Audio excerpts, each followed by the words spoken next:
तो जैसा कि पिछले एपिसोड में हमने देखा था, जाव युवान सेंट स्टेज पे पहुंच चुका था। पर ये जो दो प्राइम सेंट थे, ये अपनी ऑरा को कंबाइन करते हैं और एक ब्लैक होल सा बनता है जिसमें से एक भाला निकलता है। और बेसिकली ये जो भाला था, इसमें सातों जो प्राइम सेंट्स थे, उनकी ऑरा मिक्स थी, ब्लड इसेंस मिक्स था। और ये अटैक ये जाव युवान की तरफ बढ़ा देते हैं। अब आगे, अब जब जाव युवान भी इस ब्लैक स्पीयर को देखता है, तो इसके चेहरे पर भी एक सिकन था, क्योंकि ये पावर अगर थर्ड लोटस सेंट लेवल का भी बंदा झेले शायद, तो सीरियसली इंजर्ड होगा या मारा भी जा सकता है। पर जाओ इवान फिलहाल खुद को शांत करता है और बहुत सारे स्पेसेस को ये पार करने लगता है और आसपास बैरियर बनाने लगता है। और थोड़ा बहुत इसका ध्यान अभी भी एरे को मोबिलाइज करने में था। और एरे की पावर की वजह से यहाँ पर मोजी और हेजेव लगातार एक प्रेशर फील कर रहे थे और इनकी ऑरा काफ़ी डाउन होने लगती है। मोजी और हेजेव इतना प्रेशर इनके ऊपर था, फिर भी ये गायब नहीं हो रहे थे। और कांग युवान को भी समझ में नहीं आता है, ये फाइनली पूछ पड़ते हैं कि क्या तुम लोग पागल हो। हेजायो तुरंत ही कहता है, टेंशन मत लो, पहले वही मरेगा, इंजरीज ही तो होंगी हमें, हम झेल सकते हैं। मतलब ये बेसिकली जाव युवान को मारना ही चाहते थे। इधर वो ब्लैक स्पीयर जाव युवान के काफ़ी करीब था और प्रेशर के कारण इसका ब्लड बाहर निकलने लगता है। और ये भी सोच रहा था, सेक्रेड रेस मुझसे इतना हिट करता है कि मुझे मारना चाहते हैं। पर इसको समझ में आने लगा था कि ये सब प्लान इनका है। ये बेसिकली याव याव को बाहर निकलना चाहते हैं, मुझे एकदम मार के मतलब परेशान करेंगे, तो याव याव बाहर आएगी ही। अब जाव युवान के दिमाग में एक आइडिया आता है कि अपनी बॉडी को छोड़ देगा और स्पिरिट को पूरे कांगजुआन हेवन में मर्ज कर देगा। लेकिन इसमें एक घाटा ये था कि जाओ युवान जो सेंट स्टेज में रहेगा भी, पर आगे नहीं बढ़ पाएगा। बट इसे ऐसा करना पड़ेगा, क्योंकि ये नहीं चाहता था कि याव याव इसकी वजह से फिर से बाहर आए। पर जैसे ही ये अपनी बॉडी को छोड़ने वाला था, इसकी बॉडी अपने आप हील होने लगती है और इसके बगल में याव याव प्रकट हो चुकी थी। और जाओ युवान इसे गुस्से में बोलता है, क्या तुम पागल हो? तुम्हें मालूम है कि ये लोग मुझे फोर्स करके तुम्हें बाहर निकालना चाहते थे। पर याओ भी एकदम प्यार से कहती है, क्या फ़र्क पड़ता है, तुम अपनी बॉडी को बिना मुझसे पूछे कैसे छोड़ सकते हो। याओ तुरंत ही अपने पावर से जो स्पीयर था ऐसे तोड़ देती है। और उसके बाद मूजी और हेजायो की तरफ देखती है कि तुम लोग मुझे यहाँ पर बुला करके करना क्या चाहते हो, मैं भी देखना चाहती हूँ, क्योंकि अब मैं तुम दोनों को यहाँ से जाने नहीं दूंगी। अब कांग युवान को भी समझ में आ चुका था कि सैक्रेड रेस का अल्टीमेट गोल क्या था, क्योंकि सैक्रेड रेस वालों को भी जाव युवान और याओ के बीच के रिलेशन का अब अंदाजा तो हो ही चुका था। इधर युवान केओस ओरिजिन किलर एरे को पूरी तरह से कंट्रोल करने लगता है। मोजी फाइनली बोलता भी है, ये हमारे लिए सौभाग्य की बात है कि हम थर्ड गॉड से मिल रहे हैं। और ये कहता है, अगर आप इस बैटल में न भाग लो तो हम हमेशा आपके सेवक बन के रहेंगे। पर याओ भी तुरंत ही बोलती है कि सैक्रेड रेस में मेरा कोई इंटरेस्ट नहीं है। हेजायो समझाने की कोशिश करता है कि थर्ड गॉड, आप डिवाइन गॉड हो, पूरी दुनिया आपकी है, क्यों आपको ऐसे छोटे लोगों के बीच में पड़ना है। और जब सैक्रेड गॉड जग जाएंगे तो आधा आधा बांट लेना इस दुनिया को। पर याओ भी इस दौरान बोलती, तुमको भी पता है कि कुछ तो है जो इस दुनिया में मुझे बहुत पसंद है, इसलिए मैं यहाँ पे आई हूँ। सीधा ये इशारा करती है जाओ युआन की तरफ। हेजायो समझाने की कोशिश करता है कि आपकी डिविनिटी पूरी तरह से जागी नहीं है, नहीं तो आप ऐसा बोलती ही नहीं, क्योंकि जब डिविनिटी जाग जाएगी तो आपके इमोशंस खत्म हो जाएंगे। अब याओ को भी गुस्सा आता है और ये अपने डिवाइन आई को खोलती है, जिसे हम सैक्रेड आई भी कहते हैं। और उसमें से एक प्रीमियल केओस ऑरा निकलती है, जो कि मोजी और हेजायो की तरफ बढ़ती है। अटैक इतना पावरफुल था कि दोनों के जो तीनों लोटस थे वो सूखने लगते हैं, इनका फाउंडेशन खत्म हो रहा था। याओ भी देखती है और कहती है, तुम्हारा फाउंडेशन काफ़ी अच्छा है जो तुम मेरे एक अटैक को झेल गए। पर ये फिर भी कहती है कि तुम दोनों यहाँ पर आई हो तो तुम्हें मरना ही पड़ेगा। सैक्रेड आई में से फिर से डिवाइन लाइट बाहर निकलता है। मोजी और हेजायो देखते हैं और अपने हाथों को फिर से एक दूसरे से कनेक्ट करते हैं। और फाइनली बोलते भी हैं कि जब हमारे गॉड जिंदा हो जाएंगे यानी जाग जाएंगे, तो फिर से हम रिसरेक्ट हो जाएंगे।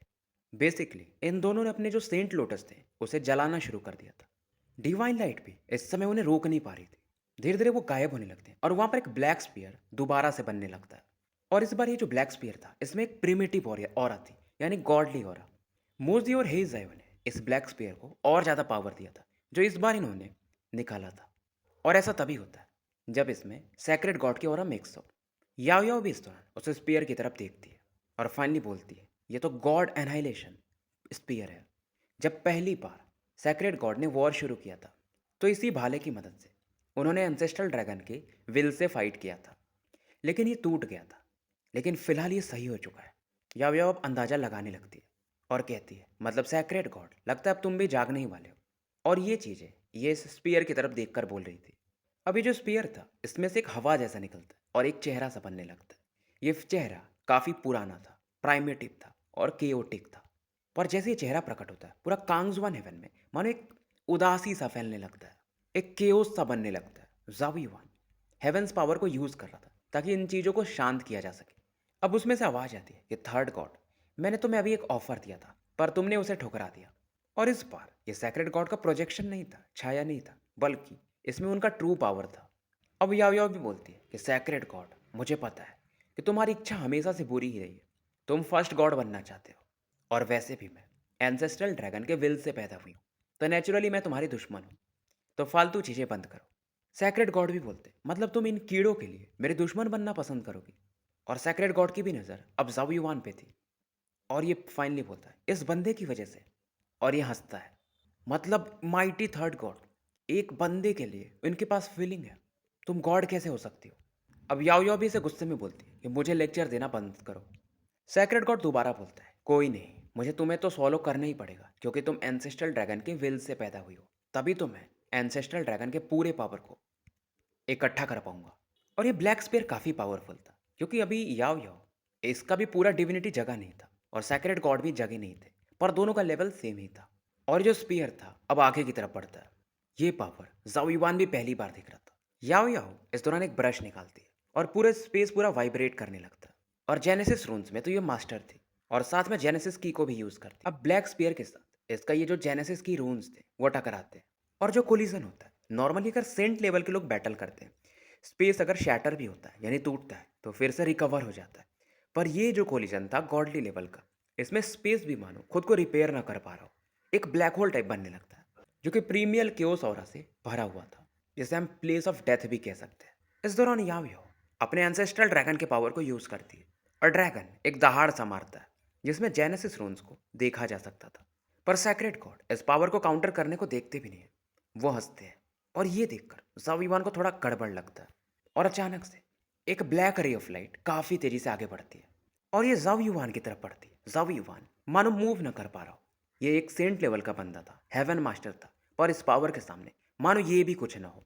पर इस दौरान याओ याओ इसका हाथ आता है और इस जाविवान को पीछे खींचती है और इस पावर को नलीफाई करने लगती है, और इसे नलीफाई कर भी देती है। सैक्रेड गॉड फिर से हंसता है और ये याओ याओ से कहता है, सैक्रेड गॉड कि थर्ड गॉड, तुम इस चींटी की काफ़ी चिंता करती हो, इंटरेस्टिंग। और ये फाइनली बोलता है कि तुमने मुझे निराश किया है, तुम्हारा टेस्ट पूरा हो चुका है। और ये बोलता है, अभी मैंने जो अटैक किया था तुम्हारे बॉडी पर एक पॉइजन अटैक था, ये गॉड एनहाइलेशन कार्स्ट पॉइजन था। उम्मीद है तुम्हें इसका मजा मिलेगा, फ्यूचर में हम जल्द ही मिलेंगे, और अगर तुम ऐसी ही रही तो तुम्हें भी मरना पड़ेगा। याओ याओ जो उसने की इस अटैक को अभी जस्ट नलीफाई किया था, इसके हथेली पर एक पॉइजन मार्क बन चुका था और ये फैल रहा था। सैक्रेड गॉड फिलहाल यहाँ से गायब हो जाता है। इधर जाविवान याओ याओ के हाथों को देखने लगता है। हालांकि ये पॉइजन ज़्यादा फैला नहीं था और अब फैल भी नहीं रहा था। इवन कांग युवान वगैरह भी आ जाते, और ये लोग हैरान थे इस पॉइजन की को देखकर। याओ याओ अभी भी शांत थी क्योंकि इससे ज़्यादा फर्क नहीं पड़ रहा था। और जाविवान को अभी भी बुरा लगता है कि अगर ये सोच रहा था कि सेंट लेवल पे पहुंच के ये बहुत कुछ कर पाएगा, याओ याओ को सपोर्ट कर पाएगा, पर अभी भी इसे ऐसा लगता है कि ये काफ़ी कमज़ोर है। याओ याओ इसे समझाने की कोशिश करती कि तुम्हारा अचीवमेंट कुछ भी कम नहीं है, तुमने जो भी किया है वो तो डबल लोटस सेंट वाले बंदे भी नहीं कर सकते थे, क्योंकि दो ट्रिपल सेंट लेवल के बंदे यहाँ पर ख़त्म हो चुके थे। इधर स्पेस में वाइब्रेशन होता है, प्राइम सॉवरिन जिन लुओ, सॉवरिन डी लॉन्ग और प्राइम सॉवरिन चीजी, ये तीनों प्रकट होते हैं। अब जाओ युवान जिन लोगों को तो जानता था, पर ये दो प्राइम सॉवरिन से ये पहली बार मिल रहा था। और डी लॉन्ग की तरफ देखता है जो कि वानशो हेवन से थे, और इनकी बॉडी पर एक गोल्डन ड्रैगन का आर्मर था। और जो लेडी चीज ही थी वो कियानकुन हेवन से थी, दिखने में काफ़ी सुंदर थे। और तीनों फिलहाल ये याओ याओ की तरफ देखते हैं और एक रेस्पेक्ट दिखाते हैं।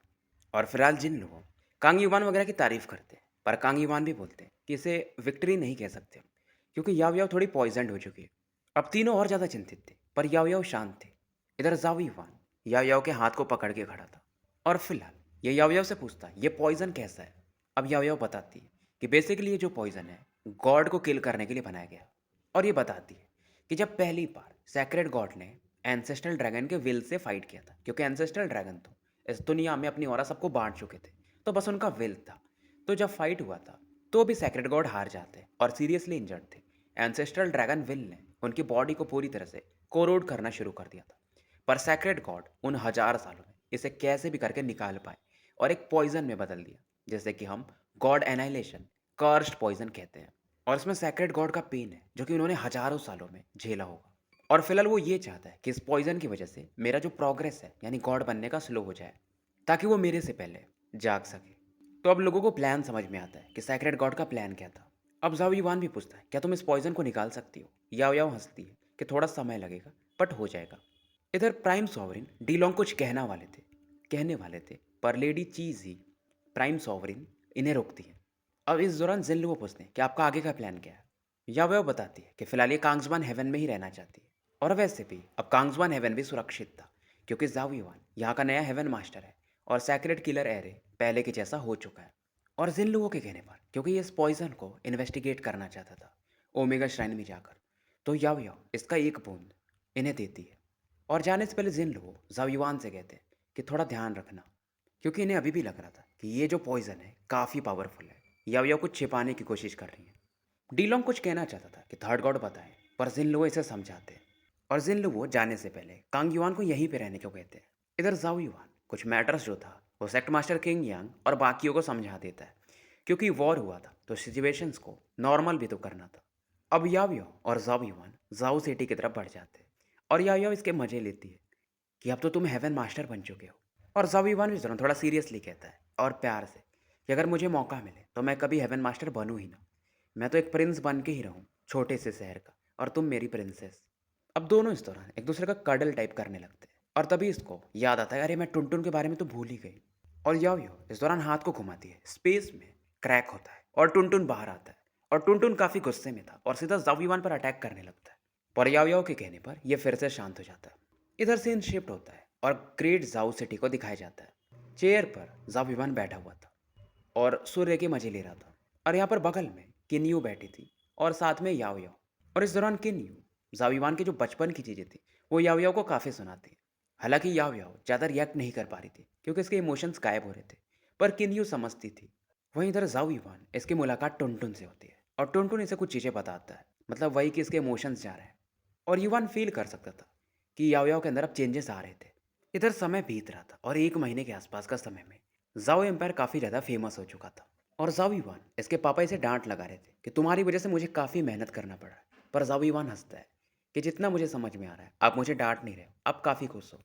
आपकी जिम्मेदारियां तो बढ़ गई हैं, बट हमारा जाओ एम्पायर ये और आगे जा रहा है और पूरे कांगमांग कॉन्टिनेंट में सबसे स्ट्रॉन्गेस्ट एम्पायर बन भी चुका है। इस दौरान जाओ किंग भी कहते हैं कि तुम्हारी जिम्मेदारी सच में और बढ़ चुकी है, मेरे से भी ज़्यादा। और मैं तुम्हारी हेल्प नहीं कर सकता, लेकिन मैं तुम्हारी एक चीज़ में हेल्प कर सकता हूँ। क्यों ना मैं तुम्हारी प्रिंसेस से शादी करा दूँ। जाओ युवान समझ जाता है ये किस चीज़ की बात कर रहा है। और जाओ युवान इसका मानो हार्ट बीट वगैरह बढ़ जाता है, पर ये एक्साइटेड भी काफ़ी ज़्यादा था। पर समय बीत रहा था। इस दौरान शैंकिंग जी, गुजिंग, किंग यांग और बाकी लोग जाविवान से मिलने आते हैं, क्योंकि सेंगजो कॉन्टिनेंट जहाँ पर ये सैक्रेड पैलेस वाले रहते थे वो एरिया डिस्ट्रॉय हो चुका था। जेनेसिस की भी उतनी अच्छी थी नहीं। और सेंगजो कॉन्टिनेंट में ही ये सब कांगजुआन सेक्ट वगैरह थे, तो वहाँ का जेनेसिस की पर काफ़ी इम्पैक्ट पड़ा था। प्योरिटी काफ़ी कम हो गई थी, तो कल्टीवेशन में लोगों को दिक्कत आ रहा था। तो इन्हें भी अब एक सैक्रेड कल्टीवेशन प्लेस चाहिए जहाँ पर ये लोग कल्टीवेशन एरिया को डेवलप कर सके। और जावी वन भी इन लोगों की बातों से सहमत था और ये कहता है, क्योंकि आप लोग आए ही हो तो मुझे भी कुछ डिस्कस करना है। और ये बताना शुरू करता है कि बैटल तो हम जीत गए नसीब से, पर यह भी शुरुआत है। क्योंकि सभी ने देखा था जब सैक्रेड गॉड आए थे तो सेंट लेवल के बंदे, इवन प्राइम सेंट्स, वो भी कुछ नहीं थे। और ये बताता है कि बाकी हेवेंस बैटल की तैयारी कर रहे हैं, तो हमारे कांगजुआन हेवन को भी इसकी तैयारी करना पड़ेगा। और फिलहाल हम सभी हेवेंस में सबसे नीचे आते हैं, तो हमें इम्प्रूव करने की ज़रूरत है। और सीधा सीधा बोलता है कि मैं बहुत सारे सेंट्स बनाना चाहता हूँ। पर ये बात बहुत बड़ी थी कि भाई सेंट कैसे बनाओगे। किंग यांग वगैरह भी, क्योंकि ये लोग बहुत समय से लॉर्ड डोमेन के पीक पर बैठे थे, पर कभी भी सेंट लेवल पे ट्राई भी करके नहीं जा पा रहे थे, क्योंकि यहाँ पर ऑरा उतनी नहीं थी। और इन लोगों को लगता भी है थोड़ी देर सोचने के बाद कि जाविवान बस बोल रहा है, ऐसा कर पाना असंभव जैसा है। अब जाविवान इन्हें बताता है कि मुझे पहले रीज़न नहीं पता था कि हमारे कांगजुआन हेवन का जेनेसिस की कमज़ोर क्यों पड़ रहा है, पर मुझे अब पता चल चुका है। क्योंकि अंदर में जो कोर एरिया है वहाँ पर सैक्रेड गॉड का विल है, और अगर उसे हटाया जा सके तो फिर से ये पहले जैसा पावरफुल हो सकता है। अब शैंग किंगजी वगैरह पूछते हैं कि आप ऐसा कर सकते हो, पर जाविवान बताता है सैक्रेड गॉड का विल हटाना असंभव के जैसा है। अब स्वॉर्ड सॉवरिन कहते हैं तो हम प्राइम सॉवरिन्स की मदद ले सकते हैं। जाविवान बताता है वो गॉड लेवल का विल है, इवन प्राइम सॉवरिन्स भी कुछ नहीं कर सकते। अब किंग यांग फिर पूछते हैं फिर आप सेंट कैसे बनाने वाले हो? अब ज़ाविवान सीधा बोलता है कि ये जो हमारे यूनिवर्स का पावर है, उसको मैं एक जगह पर फोकस करूँगा और एक एरिया को काफ़ी रिच बना दूँगा जेनेसिस स्कीम में। हालाँकि इस चक्कर में बाकी जगह की जो ऑरा होगी, काफ़ी कम हो जाएगी। पर ऐसी चीज़ के बारे में किंग यांग वगैरह भी पहली बार सुन रहे थे। क्योंकि देखो भाई ऐसा भी है कि कांगजुआन हेवन में जितनी ऑरा है वो तो फिक्स है। पर ज़ाविवान क्या करने वाला था कि हर एक जगह की ऑरा का ज़्यादा हिस्सा जो है, वो एक जगह पे फोकस कर देगा। और उसके लिए कुछ रूल्स भी बनाने वाला था कि जो क्वालिफाइड होंगे वही उस एरिया में कल्टीवेट कर सकते थे। अब ये लोग पूछते हैं कि मतलब आप वो एरिया कौन सा सेलेक्ट करोगे? जाविवान के दिमाग में वो एरिया पहले से फिक्स था और वो था ब्लैक वाटर वाला एरिया, जहाँ पर इसको इसका सिल्वर शैडो भी मिला था।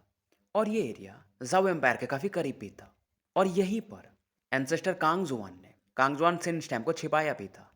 इधर इस दौरान कुछ दिन बीत जाते हैं और ब्लैक वाटर वाले एरिया को दिखाया जाता है। और जाविवान यहाँ पे खड़ा था, इस एरिया को ऑब्जर्व कर रहा था। जो कुछ सालों पहले यहाँ पर बैटल हुआ था और जाविवान को भागना पड़ा था। तो बैटल की वजह से यहाँ पर जेनेसिस की काफ़ी यूज़ हुआ था। तो इस एरिया का जेनेसिस की वैसे भी पहले से काफ़ी अच्छा हो चुका था। पहले एरिया बंजर हुआ करता था, अब तो यहाँ पर घास वगैरह भी उगे हुए थे।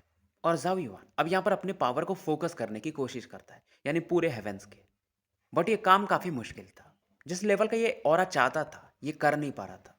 मतलब ये एरिया उतना जेनेसिस की को संभाल भी नहीं पा रहा था। अब इसने ये बात तो किंग यांग वगैरह के सामने कह दी थी, पर ये फिलहाल कर नहीं पा रहा था। पर तब यहाँ पर एक आवाज़ आती कि तुम फालतू में बहुत सी चीज़ें ट्राई कर रहे हो। और ये थी याओ याओ। और ये बोलती है कि तुम्हें कांगजुआन हेवन का मास्टर बने हुए कुछ समय ही हो रहा है और तुम इतना बड़ा स्टेप ले रहे हो और तुम चाहते हो कि ये प्रोसेस एक रात में हो जाए। और याओ याओ भी बोलती है तुम्हें मुझे बताना चाहिए था। पर जाविवान बोलता है यार मैं इस हेवन का मास्टर हूँ और ये सब काम मेरा है, मैं तुम्हें क्यों परेशान करूँ। पर अंदर से याओ याओ समझती थी कि जाविवान इसे क्यों नहीं बुलाया था, क्योंकि अगर याओ याओ उस पावर को ज़्यादा यूज़ करेगी तो इसकी डिविनिटी और जल्दी आ सकती है। और फिलहाल याओ याओ बोलती है कि ठीक है फिर हम इसे मिल के करते हैं, इस एरिया की कैपेसिटी को बढ़ाते हैं। और याओ याओ इसके मज़े लेती है कि इस चीज़ में भी तुम्हें अपने पापा की मदद चाहिए क्या मुझे बताने के लिए। जाविवान समझ जाता है कि लगता है इसके मम्मी पापा ने इसकी शादी की बात कर ली है। फिलहाल माहौल शांत होता है और ये दोनों इस एरिया को डेवलप करना शुरू करते हैं। और याओ याओ फिलहाल अपने जेनेसिस रून ब्रश को यूज़ कर रही थी और एक अलग ही पावर लेवल से इस एरिया को रिफॉर्म करना शुरू करती है। अब मैं इस एरिया को ज़्यादा डीप में एक्सप्लेन नहीं करूँगा। धीरे धीरे ये एरिया काफ़ी ग्रीन हो जाता है और ऑरा काफ़ी प्योर होने लगती है, मानो एक पैराडाइज के समान ये बनने लगा था। और जाविवान इस दौरान कांगजुआन सेंट स्टैम्प के एक पावर को यूज़ करता है जो कि अर्थ सेंट रून था। और युवान अब इस पावर को फुली यूटिलाइज कर सकता था। और ये जो रून था अपने आप जाके ग्राउंड में काफ़ी गहराइयों तक जाने लगता है, पूरा ज़मीन हिलने लगता है और एक गोल्डन ग्लो बाहर निकलता है। और यहाँ पर एक गोल्डन लोटस प्रकट होता है और एक टावर का शेप लेने लगा था ये पूरा एरिया। टावर के टोटल 81 फ्लोर थे। याओ भी देखती, कहती काफ़ी इंप्रेसिव बना है तुमने। और बोलती है कहीं ये फ्यूचर में प्रॉब्लम ना क्रिएट करे। और वैसे भी जाविवान भी बोलता है कि मैं यहाँ का हेवन मास्टर हूँ, यानी जब तक जाविवान को कुछ नहीं होगा ये एरिया सेफ था। और अगर ऐसा तभी होगा जब ये सैक्रेड रेत से बैटल हार जाए। पर अभी भी जाविवान को इस एरिया को बिल्ड करने के लिए बहुत सारी चीज़ें चाहिए थी जो कि किंग यांग और बाकी लोगों से मिलने वाली थी। और फिलहाल ये लोग इस जगह का नाम डिसाइड करते हैं और जाविवान इसे 9 ब्लेसिंग्स टावर का नाम देता है। और जाविवान के इस डिसीजन से बाकी जो सेक्ट्स थे जैसे स्वॉर्ड सीकर और कांगजुआन सेक्ट या फेरी पैलेस किसी को ज़्यादा कुछ दिक्कत भी नहीं था। और इस समय कांगजुआन हेवन के जो टॉप क्लास लोग थे वो काफ़ी एक्साइटेड थे। समय बीतता है और टावर धीरे धीरे अब कंप्लीट हो चुका था। इस दौरान 2 महीने निकल चुके थे और जाविवान की फिर से लोग तारीफ करते हैं। और 99 टावर या 99 टावर इसका दरवाज़ा फाइनली अब खोल दिया जाता है। पर टावर का जो दरवाज़ा था थोड़ा अलग था। जैसे यहाँ पर लोग एंटर करते थे अलग अलग स्पेसेस में ट्रांसफ़र कर दिया जाते थे। और आगे जाने वालों में ली चुनजुन, लू लुओ, जो क्यू किंग यू, निंगजान, जेंगजू, चू किंग वगैरह थे, ली किंग चान। और वहीं दूसरी तरफ कांग युवान ने जाव युवान को इन्फॉर्म किया था कि सू युवे, जाओ मुशन और वू याओ इन्हें ओमेगा श्राइन्स वाले ट्रेनिंग दे रहे हैं, क्योंकि सभी को पता है कि तीनों भी काफ़ी पावरफुल है और फ्यूचर में जो बैटल होने वाला है उसमें ये मदद कर सकते हैं। और अगर ब्लेसिंग टावर नहीं होता तो इवन जाविवन शायद चूकिंग और ली चुनजुन वगैरह को भी ओमेगा श्राइन ही भेजने वाला था। पर फिलहाल ये चीज़ें इनके लिए काफ़ी थी। और ओमेगा श्राइन्स के मामले में जाविवन ज़्यादा इंटरफियर भी नहीं कर सकता, क्योंकि अभी जस्ट ये एक सेंट एक्सपर्ट बना है। अब ब्लेसिंग टावर्स के अंदर के सीन को दिखाया जाता है जहाँ पे ली चुनजुन इस समय शांति से बैठा था। और हर एक लेवल पर टेस्ट थे जिसे ली चुनजुन अब पास करते जाता है, यानी कि बहुत सारे क्लोन्स इस पे अटैक करते हैं। और हर एक फ्लोर पर जब आप जीतते हो तो आपको रिवॉर्ड्स मिलते हैं। और वो बेसिकली जेनेसिस की था। चुनजुन समझ रहा था कि जाविवान ने इस चीज़ को इतना सिंपल तो बनाया नहीं होगा, तो ये टॉप लेवल तक जाना चाहता था।